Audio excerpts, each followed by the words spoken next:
The fluorescent lights in Murphy's jewelry buzzed like angry wasps above my head as I stared at the display case. 3 months of overtime shifts at the auto shop, 3 months of skipping lunch and drinking gas station coffee instead of the good stuff from downtown. All for this moment. That one, I told the clerk, pointing at the modest diamond solitaire. It wasn't huge, maybe half a carat, but it was real and it was mine. Well, it would be mine once I signed the payment plan papers. Excellent choice, Mr. Thompson, the clerk said, his smile practiced but genuine. Your girlfriend will love it. My girlfriend, Sarah, the woman I'd been dating for 2 years, living with for 8 months. The woman who made me feel like I was auditioning for the role of boyfriend every single day. I signed the papers with hands that trembled slightly. Danny Thompson, 29, auto mechanic, about to propose to the most beautiful woman who'd ever given him the time of day. At least, that's how she made me feel, grateful like I'd won some cosmic lottery just by being allowed to sleep next to her. The ring box felt heavier than it should have as I walked back to my truck. Tonight was the night. Sarah's friend Jennifer was throwing a party at her place, and I'd already talked to Jennifer about the plan. She'd make sure everyone was watching when I dropped to one knee. I practiced the speech during the drive home, my voice echoing in the empty cab of my Ford pickup. Sarah, you're the most amazing woman I've ever met. You make me want to be better than I am. Will you marry me? Simple, honest, from the heart. Sarah was getting ready when I walked into our apartment, the small one-bedroom place above Mrs. Chen's restaurant. The smell of garlic and soy sauce always clung to everything, but the rent was cheap, and Sarah said it would do for now. You're late, she called from the bathroom, where she was applying makeup with the precision of a surgeon. Jennifer's party started 20 minutes ago. Sorry, babe. Had to finish up a job at the shop. She emerged wearing a black dress that probably cost more than I made in a week. Sarah worked in marketing at a tech startup downtown, and she dressed the part. Everything about her was polished, from her perfectly straightened blonde hair to her manicured nails. How do I look? She asked, doing a little spin. Beautiful, I said, and meant it. She always looked beautiful. Sometimes I wondered what she saw in a grease monkey like me. The ring box burned like a coal in my jacket pocket during the drive to Jennifer's house. Jennifer lived in the nice part of town, where the houses had 2-car garages and landscaped front yards. Sarah always got quiet when we drove through neighborhoods like this, her eyes taking in every detail. Jennifer's doing well for herself, she murmured as we pulled into the driveway behind a BMW. Yeah, she is. Her boyfriend bought her that car, you know, for her birthday last month. I knew. Sarah had mentioned it 3 times since then, always with that wistful tone that made my stomach clench. Her ex-boyfriend, Marcus, had driven a BMW.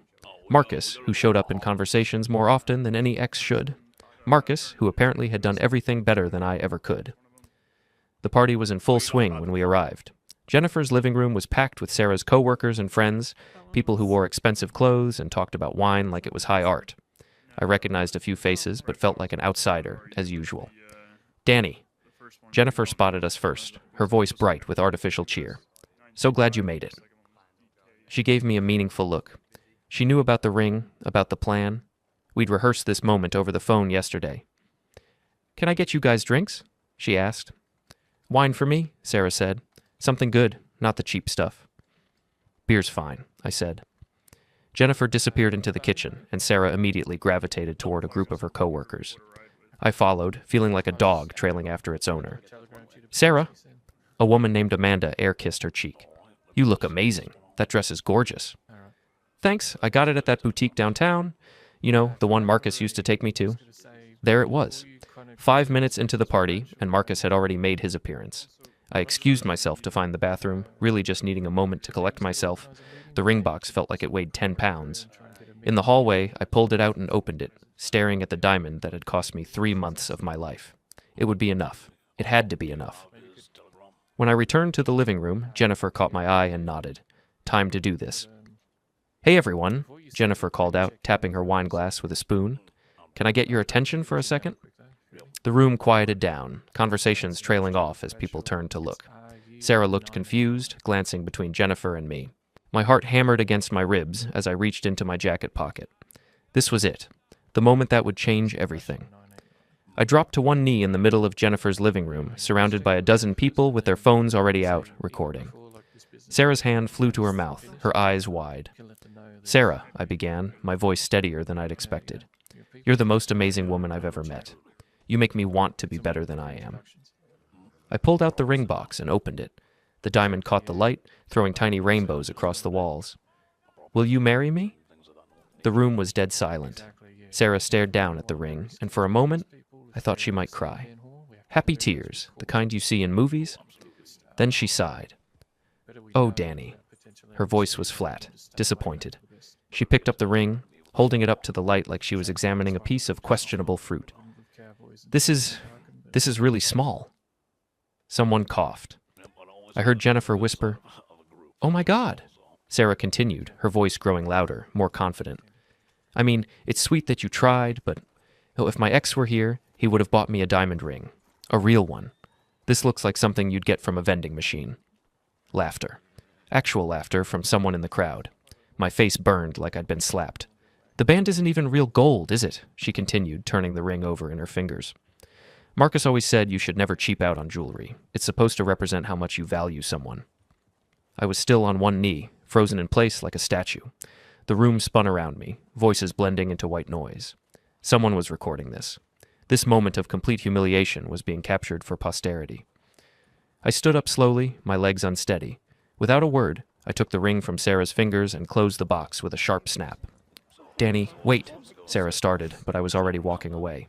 I pushed through the crowd, past the shocked faces and whispered conversations. Jennifer tried to stop me at the door, her face pale with horror. Danny, I'm so sorry. I had no idea she would... It's fine, I said, though my voice sounded like it was coming from someone else. I drove home in silence, the ring box sitting on the passenger seat like evidence of my stupidity. Back in our apartment, I sat on the couch and stared at the wall, trying to process what had just happened. Sarah came home 2 hours later, her heels clicking on the hardwood floor. She sat down next to me, her movements careful, cautious. Danny, we need to talk. No, I said. We don't. I know I handled that badly. You humiliated me in front of all your friends. I was surprised. I didn't expect... we never really talked about marriage. I turned to look at her then. Really look at her. What did you expect, Sarah? We've been together for 2 years. We lived together. What did you think this was? She was quiet for a long moment. I just thought maybe when you proposed, it would be more, like what I had with Marcus. There it was again, Marcus, the ghost that haunted our relationship. I saved for 3 months to buy that ring, I said quietly. I worked overtime every weekend. I ate peanut butter sandwiches for lunch so I could afford something nice for you. I know, and that's sweet, but it's not enough. It's never enough, is it? She didn't answer, which was answer enough. I stood up, still holding the ring box. I'm going to return this tomorrow. Danny, don't be dramatic. We can work this out. But I was already walking toward the bedroom, toward the dresser where I kept my clothes. I pulled out a duffel bag and started packing. What are you doing? Leaving. You can't just leave. This is our apartment. No, I said, stuffing shirts into the bag. This is your apartment. It always has been. I've just been paying half the rent. She followed me around the room as I packed, her voice rising with each word. You're being ridiculous. So what if the ring was small? We can exchange it for something bigger. I stopped packing and turned to face her. With what money, Sarah? I spent everything I had on that ring. Everything. Well, maybe if you had a better job. Like Marcus. She fell silent, her cheeks flushing red. That's what this is really about, isn't it? I continued. I'm not Marcus. I don't drive a BMW or wear expensive suits or take you to fancy restaurants every weekend. I'm just a mechanic who was stupid enough to think that might be enough. That's not fair, isn't it? I zipped up the duffel bag and slung it over my shoulder. How many times have you compared me to him, Sarah?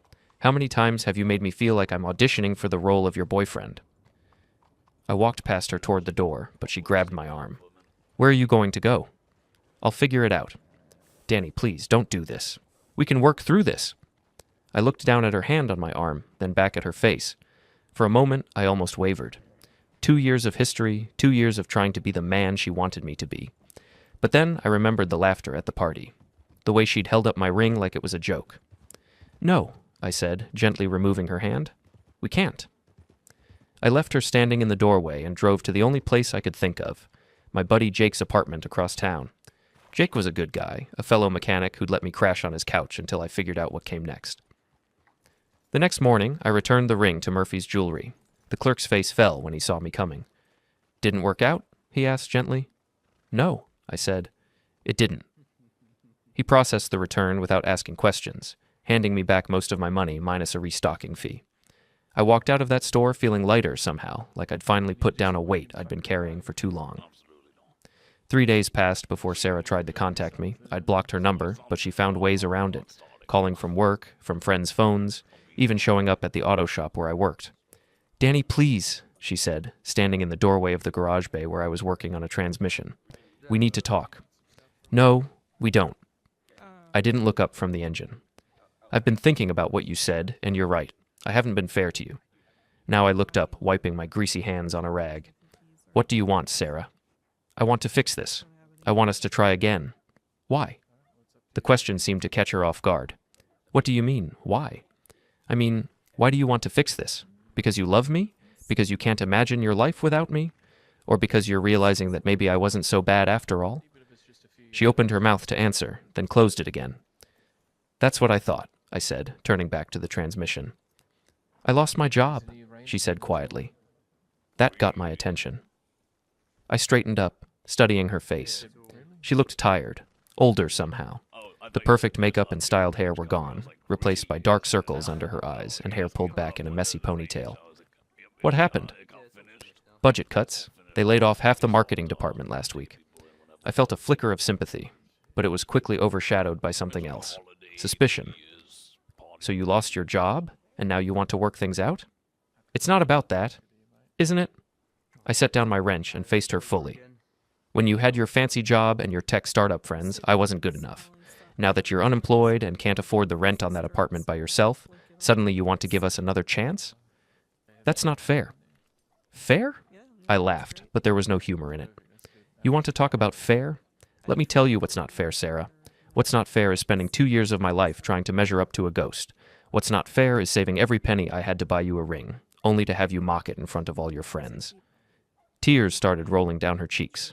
"I know I messed up." "You didn't mess up," I said. "You showed me who you really are, and I should be thanking you for that."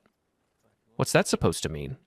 "It means I spent 2 years thinking I wasn't good enough for you. Turns out you weren't good enough for me." She recoiled like I'd slapped her. "How can you say that?" "Because it's true." I picked up my wrench again, signaling that this conversation was over. "I treated you like you were the prize I had to earn every day.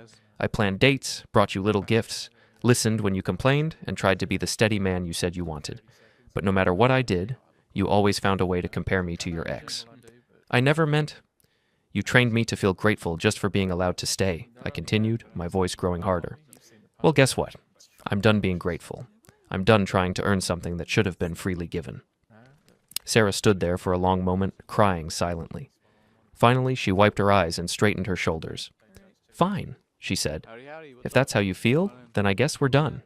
"Yeah," I said. "We are." She turned to leave, then paused at the door. "You know, Marcus never would have treated me like this." I looked up one last time. "Marcus isn't here, Sarah, and neither am I." After she left, my boss, Tom, emerged from his office where he'd obviously been listening. "Damn, Danny," he said, shaking his head. "That was cold." "Was it? Hell no. That woman had it coming." He clapped me on the shoulder. "You did the right thing, son. Trust me on that." But doing the right thing didn't make it hurt any less. That night, lying on Jake's couch, I stared at the ceiling and wondered if I'd made a mistake. 2 years of my life, gone. All the plans we'd made, all the future I'd imagined, erased in a single moment of clarity. My phone buzzed with a text from an unknown number. "I heard what happened at Jennifer's party. Sarah's telling everyone you're broke and couldn't afford a real ring. Just thought you should know. Mike." Mike was one of Sarah's co-workers, a decent guy who'd always been friendly to me at company events. The fact that he was reaching out meant the story was spreading, and it wasn't the version where Sarah looked bad. I typed back, "Thanks for the heads up." Another text came in a few minutes later, this one from Jennifer. "Danny, I am so sorry about what happened. I had no idea Sarah would react like that. Everyone's talking about it, and most people think she was way out of line. At least some people saw the truth, but it didn't matter. The damage was done, and I was ready to move on." The next few weeks fell into a routine. Work during the day, apartment hunting in the evenings, sleeping on Jake's couch at night. I found a small place across town, nothing fancy but clean and affordable. For the first time in 2 years, I was making decisions based on what I wanted, not what would impress someone else. I was painting the living room of my new apartment when Jake showed up with pizza and beer. "How you holding up?" he asked, setting the food on my makeshift table, a piece of plywood balanced on two sawhorses. "Good," I said, and meant it. Really good. "You sure? Because you've been pretty quiet lately." I set down my paintbrush and cracked open a beer. "You know what the weird thing is? I feel relieved." "Relieved?" "Yeah, like I've been holding my breath for 2 years, and I can finally exhale." Jake nodded knowingly. "I never liked her, you know." "You never said anything." "Wasn't my place. But she always made you seem smaller somehow, like you were apologizing for existing." He was right. I had been apologizing for existing, trying to make myself worthy of someone who would never see me as an equal. "What are you going to do now?" Jake asked. "Live my life," I said. For me, this time. It sounded simple, but it was the hardest thing I'd ever done. Learning to make decisions without second-guessing myself, without wondering what Sarah would think. Learning to believe that I was enough, just as I was. 3 months later, I was a different man. I'd gotten a promotion at work. Tom made me assistant manager, recognizing skills that Sarah had always dismissed. I'd joined a softball league, something I'd wanted to do for years, but Sarah had thought was juvenile. I was dating again, nothing serious, just enjoying the company of women who seemed to actually like spending time with me. That's when Sarah called. I almost didn't answer. I'd unblocked her number weeks ago, figuring enough time had passed that it didn't matter anymore. But curiosity got the better of me. "Hello? Danny?" Her voice was shaky, uncertain. "It's me." "I know. I need to talk to you. Can we meet somewhere?" "What for?" "Please. Just please." Against my better judgment, I agreed to meet her at a coffee shop downtown. Neutral territory, public place, easy to leave if things got uncomfortable. She was already there when I arrived, sitting in a corner booth with her hands wrapped around a cup of coffee like she was trying to warm herself. She looked different, thinner, paler, like the polish had been stripped away to reveal something more fragile underneath. "Thanks for coming," she said as I sat down across from her. "What do you want, Sarah?" She took a shaky breath. "I wanted to apologize. Really apologize, not just say I'm sorry because I want something from you." I waited, saying nothing. "I've had a lot of time to think about what happened between us," she continued. "About the things you said. You were right about everything." "Was I?" "I did compare you to Marcus constantly. I did make you feel like you had to earn my love every day, and I did humiliate you at that party in the worst possible way." She was crying now, tears streaming down her face without any attempt to wipe them away. "I don't know why I did those things," she said. "Maybe because Marcus made me feel small, so I needed to make someone else feel smaller. Maybe because I was scared of being happy with someone who actually treated me well. I don't know." "What happened to Marcus?" I asked. She let out a bitter laugh. "He's married. Has been for 6 months. To his secretary, if you can believe that cliché. I found out through Facebook." So the ghost that had haunted our relationship had moved on, leaving Sarah to face the reality of what she'd thrown away. "I'm sorry," I said, and meant it. "Are you? Really?" "Yeah. I know what it's like to have someone make you feel like you're not enough." She flinched at that, understanding the implication. "I lost everything," she said quietly. "My job, my apartment, most of my friends. Jennifer won't even return my calls anymore." "I'm sorry to hear that." "Are you happy?" she asked suddenly. "Without me, I mean?" I considered the question seriously. "Yeah, I am." "Good." She wiped her eyes with a napkin. "That's good. You deserve to be happy." We sat in silence for a few minutes, the weight of 2 years settling between us like dust. "I should go," I said finally. "Danny?" I paused, half standing. "For what it's worth, I loved you. I know I had a terrible way of showing it, but I did love you." I looked at her for a long moment, seeing not the woman who had broken my heart, but the broken woman she'd become. "I know," I said, "and for what it's worth, I forgive you." I left her there in the coffee shop and walked out into the afternoon sun, feeling lighter than I had in months. It was over, really truly over. No more anger, no more resentment, just the clean slate of a life lived for myself. 6 months after that meeting in the coffee shop, I was living a life I barely recognized as my own. The promotion at work had led to another promotion, and I was now managing my own bay with 3 mechanics under me. I'd moved into a bigger apartment, bought a new truck, and started taking evening classes in business management. But the biggest change was Lisa. I met her at the softball league. She was the scorekeeper for another team, a kindergarten teacher with dark hair and green eyes who laughed at my terrible jokes and never once mentioned an ex-boyfriend. Our first date was dinner at a local diner, nothing fancy, and she seemed genuinely happy to be there. "So you're a mechanic," she said, cutting into her meatloaf. "That must be satisfying, fixing things." "It is," I said. "There's something honest about it. A car either runs or it doesn't. You can't fake your way through it." "I like that," she said. "Kids are the same way. They see right through any BS you try to pull." We talked for 3 hours that night, about everything and nothing. She told me about her students, about the little boy who brought her dandelions every morning and the girl who insisted on wearing a superhero cape to class. I told her about restoring classic cars in my spare time, about the 1967 Mustang I was slowly bringing back to life in my garage. "I'd love to see it sometime," she said. "Really, it's nothing fancy, just a hobby." "The things we're passionate about are never just anything," she said. That was Lisa. She saw the value in things that others might dismiss. She saw the value in me. We'd been dating for 4 months when she brought up the future for the first time. We were walking through the park after dinner, her hand warm in mine. "Danny, can I ask you something?" "Shoot." "Where do you see this going? Us, I mean?" The question should have terrified me. With Sarah, any talk of the future had felt like a test I was destined to fail. But with Lisa, it felt like a conversation between equals. "Honestly, I see it going wherever we want it to go. I'm not in a hurry, but I'm not going anywhere either." She smiled. "Good, because I really like you, Danny Thompson." "I really like you too, Lisa Martinez." That night, lying in bed beside her, I thought about the man I'd been a year ago. The man who measured his worth by someone else's approval, who apologized for taking up space in his own life. That man felt like a stranger now.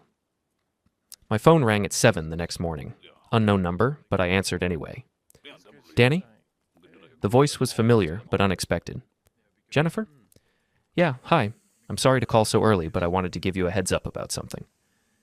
I sat up in bed, careful not to wake Lisa. "What's going on?" "It's about Sarah. She's been having a rough time since you guys broke up." "I know. We talked a few months ago." "It's gotten worse. She lost her apartment last month, and she's been staying with different friends. She asked if she could stay with me, and I said no." "Okay. The thing is, she's been telling people that you ruined her life, that you turned all her friends against her somehow. She's even saying you sabotaged her job." I rubbed my forehead, feeling the familiar weight of Sarah's drama settling on my shoulders. "That's not true, and you know it." "I know. But she's gotten pretty desperate, and desperate people do stupid things. I just thought you should know in case she tries to contact you." "Thanks for the warning." "Danny, for what it's worth, I'm glad you got out when you did. She's not the person I thought she was." After Jennifer hung up, I sat in the quiet of my bedroom, watching Lisa sleep. Her face was peaceful, free of the tension that had always seemed to hover around Sarah. This was what a healthy relationship looked like. No drama, no games, just two people who enjoyed being together. I made coffee and was reading the newspaper when Lisa emerged from the bedroom, wearing one of my t-shirts and looking adorably rumpled. "Good morning," she said, kissing my cheek. "Morning, beautiful." She poured herself coffee and sat beside me at the kitchen table. "Everything okay? You look thoughtful." I told her about Jennifer's call, about Sarah's apparent downward spiral. Lisa listened without interrupting, her expression growing more concerned. "Do you think she'll try to cause trouble for you?" she asked. "I don't know. Maybe." "Are you worried?" I considered the question. A year ago, the answer would have been yes. I would have been terrified of Sarah's potential for destruction, of her ability to make me feel small and worthless. But now? "No," I said. "I'm not worried." "Why not?" "Because she can't hurt me anymore. The worst thing she could do to me was make me believe I wasn't worth loving. I don't believe that anymore." Lisa reached across the table and took my hand. "Good. Because you're worth loving, Danny Thompson. More than you know." 2 weeks later, Sarah made her move. I was at work when Tom called me into his office, his expression grim. "We've got a problem," he said, closing the door behind me. "What kind of problem?" "Someone called the Better Business Bureau and filed a complaint against the shop. They're claiming we overcharged them and did unnecessary work on their car." My stomach dropped. "Who filed the complaint?" Tom consulted the papers on his desk. "Sarah Mitchell. Says here she brought her car in for an oil change and we talked her into $1,000 worth of repairs she didn't need." "Sarah's never brought her car here," I said. "She drives a Honda Civic that she takes to the dealership for service." "I know that, and you know that, but the BBB doesn't know that. They're sending an inspector next week." I felt the old familiar rage building in my chest, the helpless anger of being attacked by someone who knew exactly how to hurt me. But then I took a deep breath and let it go. "What do you need from me?" I asked. "Nothing. I've got all the documentation I need to prove this is bogus. I just wanted you to know what was happening." "Tom, I'm sorry about this. If you want me to, stop right there," he said firmly. "This isn't your fault, and I'm not about to let some bitter ex-girlfriend mess with my business or my employees. We'll handle this the right way, through proper channels." The BBB investigation lasted exactly 1 day. Sarah's story fell apart the moment they asked for her service records, which didn't exist because she'd never been a customer. The complaint was dismissed, and a note was added to her file about filing false claims. But Sarah wasn't done. The next attack came through social media. She created fake accounts and started posting reviews of the auto shop, claiming we were dishonest and incompetent. She posted on neighborhood forums, warning people to stay away from Danny Thompson and his crooked garage. This time, I fought back. I screenshot every fake review, documented every false post, and compiled a file of evidence. Then I called a lawyer. "This is harassment," the lawyer told me after reviewing the evidence. "Clear-cut case? We can get a restraining order and possibly pursue damages." "What would that involve?" "We'd have to prove financial harm to your business, emotional distress to you personally. Given the documentation you've provided, it shouldn't be difficult." I thought about it for a week. The old Danny would have been terrified, would have tried to placate Sarah somehow, would have taken the abuse and hoped it would stop. But I wasn't the old Danny anymore. "Do it," I told the lawyer. The restraining order was granted within a month. Sarah was legally prohibited from contacting me, coming to my workplace, or posting about me online. The judge was particularly unimpressed with the fake business reviews, calling them a malicious attempt to damage someone's livelihood. I thought that would be the end of it. I was wrong. The call came on a Tuesday night in October. I was at Lisa's apartment, helping her grade papers while she made dinner. "Danny Thompson?" The voice was professional, official. "Yes?" "This is Officer Martinez with the city police. We have a Sarah Mitchell here who claims you've been stalking and harassing her. She wants to file a report." I nearly dropped the phone. "That's not true." "Can you come down to the station? We'd like to get your side of the story." Lisa looked up from her papers, concern written across her face. I mouthed, "Police," and she immediately stood up. "I'll be right there," I told the officer. The police station was a 10-minute drive from Lisa's apartment. She insisted on coming with me, holding my hand in the waiting room while we waited for Officer Martinez. No relation, as it turned out, to call me back. "Mr. Thompson?" Officer Martinez was a middle-aged woman with kind eyes and a no-nonsense demeanor. "Thank you for coming in." She led me to a small interview room where Sarah was already waiting. She looked terrible, thin, hollow-eyed, like she hadn't slept in weeks. When she saw me, her face twisted with an emotion I couldn't quite identify. "That's him," she said to the officer. "That's the man who's been stalking me." "I haven't been stalking anyone," I said calmly. "I have a restraining order against her, not the other way around." Officer Martinez consulted her notes. "Ms. Mitchell, you said Mr. Thompson has been following you, calling you, showing up at your workplace?" "Yes. He's been driving by my apartment, and I saw him at the grocery store last week. He's trying to intimidate me." "Sarah," I said, keeping my voice level, "I live across town. I shop at Miller's Market on 5th Street. I haven't been anywhere near your apartment." "You're lying!" Officer Martinez held up a hand. "Ms. Mitchell, do you have any evidence of this alleged stalking? Photos, witnesses, phone records?" Sarah's face flushed red. I don't need evidence. I know what I saw." The officer turned to me. "Mr. Thompson, can you account for your whereabouts last Tuesday evening? That's when Ms. Mitchell claims you were outside her apartment." "I was at my girlfriend's place. We went to dinner at Romano's, then went back to her apartment. I have the receipt from dinner, and her neighbors probably saw us." "I can verify that," Lisa said from the doorway. Officer Martinez had apparently called her in as well. "This is ridiculous," Sarah snapped. "He's turned everyone against me. He's poisoned all my friends, got me fired from my job, and now he's trying to make me look crazy." "Ma'am," Officer Martinez said gently, "I'm going to need you to calm down." "Don't tell me to calm down. This man ruined my life." I looked at Sarah, really looked at her, and for the first time, I felt sorry for her. Not the patronizing pity I might have felt before, but genuine sadness for a person who had lost her way completely. "Sarah," I said quietly, "I didn't ruin your life. You did that all by yourself. How dare you? I never called your boss, and I never talked to your friends about you. I never did anything except walk away from a relationship that was making both of us miserable. That's not true? It is true. You humiliated me at that party, and I left. That's it. Everything that happened after that was your choice. Officer Martinez was taking notes, her expression neutral but alert. The only contact I've had with you, I continued, was when you came to my workplace asking for money and when you called me to meet at the coffee shop. Both times you initiated contact. I never reached out to you. But the reviews? You posted fake reviews about my business. That's why I got the restraining order. Sarah's face crumpled and she started crying. Not the manipulative tears I'd seen before, but the broken sobs of someone who had finally hit bottom. I lost everything, she whispered. My job, my apartment, my friends. I don't have anyone left. That's not Danny's fault, Lisa said from the doorway, her voice firm but not unkind. Final closure. Officer Martinez closed her notepad. Ms. Mitchell, based on what I've heard tonight, there's no evidence that Mr. Thompson has done anything wrong. In fact, given the existing restraining order, you're the one who could be charged with harassment for filing this false report. Sarah looked up sharply. False report? You've made serious accusations without any evidence to support them. That's a misdemeanor in this state. I'm not going to press charges, I said quickly. I just want this to stop. Officer Martinez nodded. Ms. Mitchell, I'm going to strongly advise you to stay away from Mr. Thompson. Any further contact could result in arrest. Do you understand? Sarah nodded miserably. Good.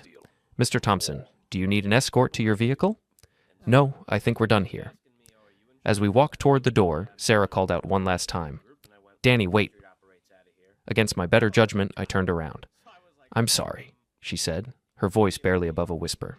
For all of it. I know you probably don't believe me, but I really am sorry. I looked at her for a long moment. This woman who had once been the center of my universe, who had made me question my own worth, who had taught me what I didn't want in a relationship. I believe you, I said, and I hope you get the help you need. Then I walked out of that police station with Lisa's hand in mine, leaving Sarah and all the pain she represented behind me for good. Outside, the night air was cool and sharp. Lisa squeezed my hand. You okay? I exhaled, feeling the weight lift from my shoulders. Yeah, for the first time in months, yeah. We drove home in comfortable silence. The streetlights flickered past, and I realized I hadn't felt this light since before the divorce.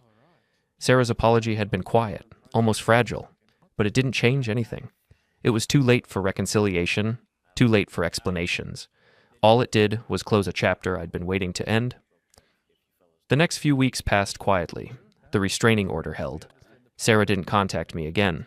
Word filtered through mutual friends that she'd started therapy, that she'd moved to a smaller apartment on the other side of town. Some people said she was struggling, others said she was rebuilding. I didn't ask for details. It wasn't my story anymore. Lisa and I kept things simple. We cooked dinner together, watched movies on the couch, took long walks with the dog. Normal things that had felt impossible when Sarah's shadow hung over everything. One evening, as we sat on the porch watching the sunset, Lisa leaned her head on my shoulder. I'm proud of you, she said. For what? For walking away, for choosing peace. I kissed the top of her head. I had good reason to. 6 months later, I heard through a coworker that Sarah had gotten engaged. The news didn't sting. It felt distant, like something that had happened to someone else. I hoped she'd found someone who could give her what she needed, and that she'd learned to give it in return. My life moved forward. Now that Lisa and I got engaged the following spring, a quiet ceremony at a lakeside cabin with just family and close friends. No drama, no accusations, no police stations. Just vows we both meant. On our wedding day, as I stood at the altar and watched Lisa walk toward me, I thought about the man I'd been before.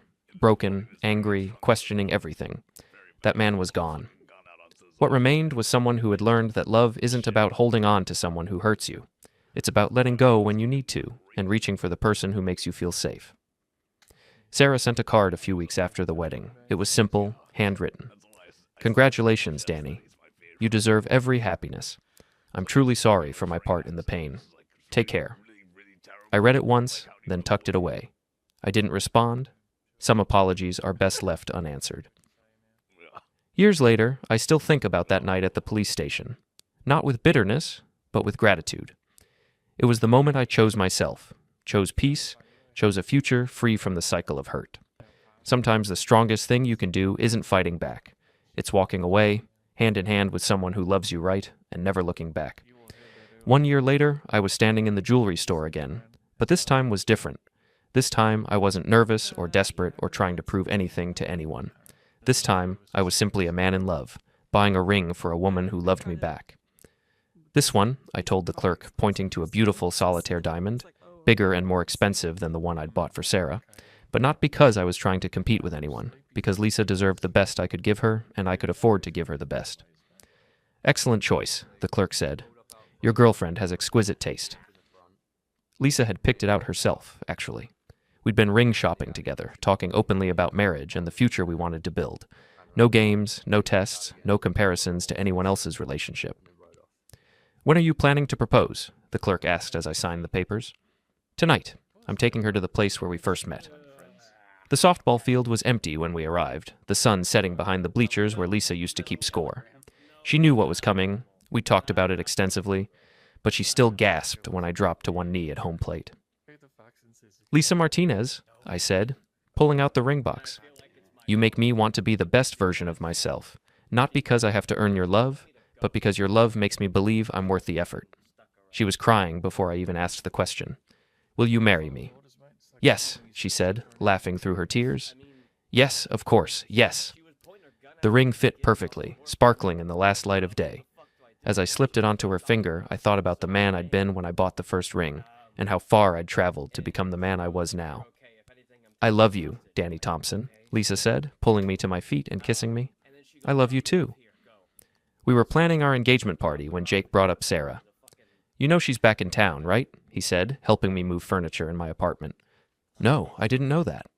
Saw her at the grocery store last week. She looked different, better, I guess, like she's gotten her act together. I felt nothing at this news. No anger, no curiosity, no residual pain. Sarah was a chapter in my life that had ended, and I had no desire to reread it. Good for her, I said, and meant it. You're not worried she'll try to cause trouble? No, that part of my life is over. And it was. Sarah belonged to the past, to the version of myself that had needed someone else's approval to feel whole. The man I was now, engaged to a woman who loved him unconditionally, successful in his career, surrounded by genuine friends, that man had no use for old grudges or ancient pain.